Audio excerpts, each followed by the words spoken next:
तो इस समय दुनिया जिस दौर से गुजर रही है उसमें तेल और गैस की अहमियत पहले से कई गुना बढ़ चुकी है, क्योंकि किसी भी देश की अर्थव्यवस्था को चलाने के लिए ऊर्जा सबसे जरूरी चीज है। क्योंकि अगर किसी भी देश के पास ऊर्जा की लगातार सप्लाई नहीं होती तो उसकी फैक्ट्रियां रुक जाती है, ट्रांसपोर्ट सिस्टम प्रभावित होता है और महंगाई तेजी से बढ़ने लगती है। और यही वजह है आज दुनिया के लगभग सभी बड़े देश अपनी ऊर्जा सुरक्षा को लेकर काफी सतर्क रहते हैं और ये कोशिश करते हैं कि किसी भी हालत में तेल और गैस की सप्लाई में दिक्कत ना हो। लेकिन पिछले कुछ समय से अमेरिका और ईरान की तरफ से बढ़ते तनाव की खबरें सामने आने लगी और जब भी मिडिल ईस्ट में तनाव बढ़ता है तो इसका सबसे बड़ा असर कच्चे तेल की सप्लाई पर पड़ता है, क्योंकि खाड़ी क्षेत्र ही वो जगह है जहां से दुनिया के बड़े हिस्से को तेल की सप्लाई की जाती है। और इसी वजह से कई देशों में चिंता दिखाई दी है, क्योंकि अगर समुद्री रास्ता प्रभावित होता है तो ईरान से आने वाले तेल की सप्लाई में रुकावट होगी। लेकिन इसी बदलते माहौल के बीच भारत ने ऐसी रणनीति अपनाई है जिसने उसे बाकी देशों से अलग खड़ा कर दिया है। दरअसल भारत ने ये समझ लिया था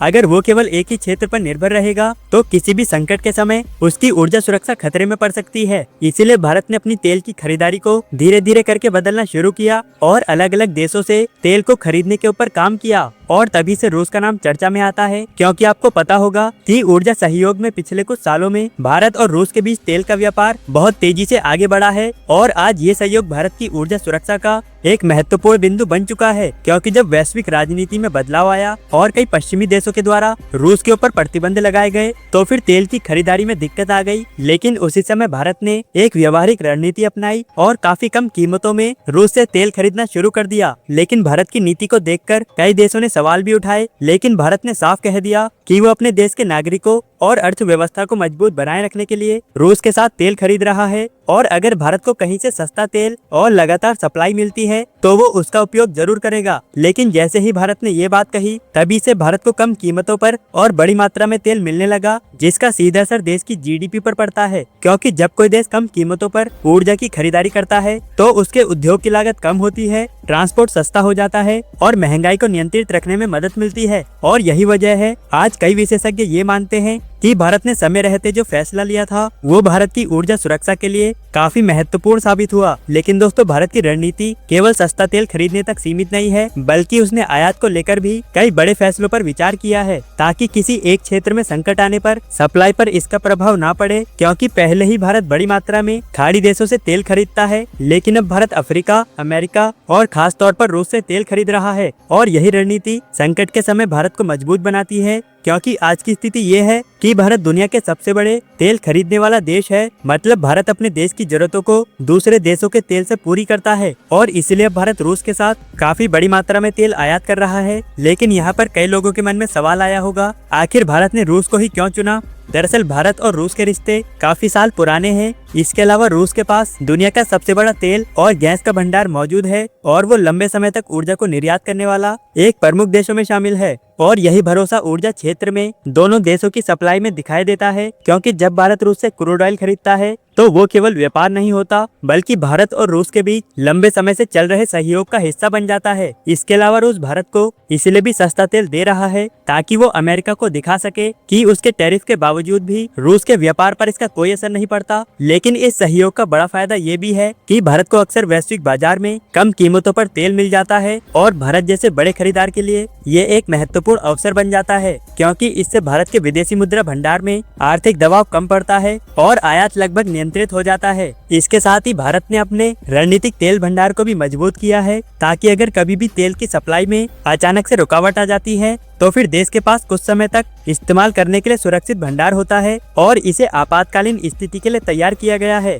क्योंकि इन भंडारों का उद्देश्य यही होता है कि जब भी किसी तरह से खाड़ी क्षेत्र में कोई भी युद्ध होता है तो फिर उस समय भारत अपनी ऊर्जा जरूरत को पूरा कर सके। दरअसल भारत की ऊर्जा नीति का एक महत्वपूर्ण पहलू ये भी है कि वो तेल को केवल एक देश से नहीं बल्कि अब कई देशों के साथ अपने संपर्क बढ़ा रहा है। और यही कारण है कि भारत ने अपने ऊर्जा साझेदारों के साथ लंबे समय के समझौते किए हैं ताकि भविष्य में सप्लाई स्थिर रहे। और अगर आज वैश्विक बाजार को देखा जाए तो फिर ये साफ दिखाई देता है कि जो देश समय रहते अपने विकल्प को तैयार कर लेता है उसी देश के अंदर तेल की कमी नहीं दिखाई देती। और ठीक इसी प्रकार भारत भी यही कर रहा है, क्योंकि भारत ने अपने आयात स्रोत बढ़ा दिए हैं, रूस के साथ सहयोग मजबूत किया है और खुद के भंडार भी तैयार किए हैं। इसी के साथ एक और महत्वपूर्ण बात समझना जरूरी है कि भारत केवल आज की जरूरत को देखकर ही अपने फैसले नहीं ले रहा है, बल्कि आने वाले कई सालों तक ऊर्जा जरूरतों को ध्यान में रखकर क्रूड ऑयल का इस्तेमाल कर रहा है। क्योंकि भारत की जीडीपी तेजी से बढ़ रही है, लेकिन आने वाले कुछ ही सालों में ऊर्जा की मांग और भी बढ़ने वाली है। और ऐसे में अगर भारत पहले ही अपने सप्लाई स्रोतों को मजबूत नहीं करेगा तो भविष्य में बड़ी समस्या खड़ी हो सकती है। और यही वजह है कि भारत रूस के साथ ही कई देशों के साथ अपने ऊर्जा संबंधों को